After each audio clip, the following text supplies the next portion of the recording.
মুনাফিক মুনাফিক একটি ইসলামী পরিভাষা, যার অর্থ একজন প্রতারক বা ভণ্ড ধার্মিক ব্যক্তি। কোরআনের শতাধিক আয়াতে মুনাফিকদের বিষয়ে আলোচনা করা হয়েছে এবং মুসলমানদের জন্য তাদের অমুসলিম শত্রুদের তুলনায় মুনাফিকদেরকে অধিক বিপজ্জনক শত্রু হিসেবে উল্লেখ করা হয়েছে।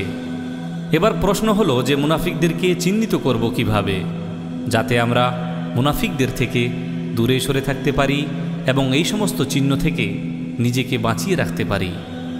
মুনাফিকদেরকে চিহ্নিত করার অসংখ্য হাদিস রয়েছে। কোনো কোনো হাদিসে মুনাফিকদের 3টি চিহ্ন বয়ান করা হয়েছে এবং কোনো কোনো হাদিসে 4টি চিহ্ন বয়ান করা হয়েছে। চলুন আমরা তন্মধ্যে 2টি হাদিস শ্রবণ করি। প্রথম হাদিস, আবু হুরাইরা রাদিয়াল্লাহু তাআলা আনহু থেকে বর্ণিত, আল্লাহর রসুল সাল্লাল্লাহু তাআলা আলাইহি ওয়াসাল্লাম বলেছেন, মুনাফিকের চিহ্ন হলো 3টি। নাম্বার 1, যখন কথা বলে মিথ্যা বলে।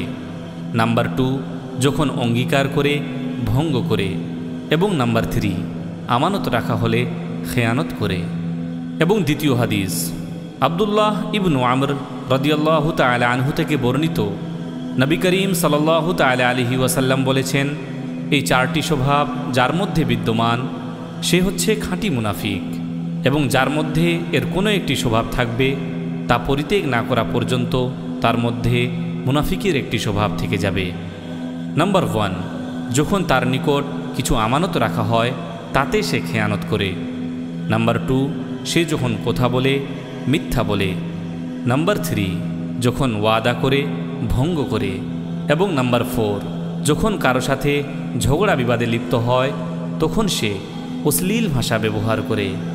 আল্লাহ তাআলা আমাদেরকে মুনাফিকদের থেকে দূরে সরে থাকার এবং এই সমস্ত চিহ্ন থেকে নিজেকে বিরত রাখার তৌফিক দান করুন। আমিন।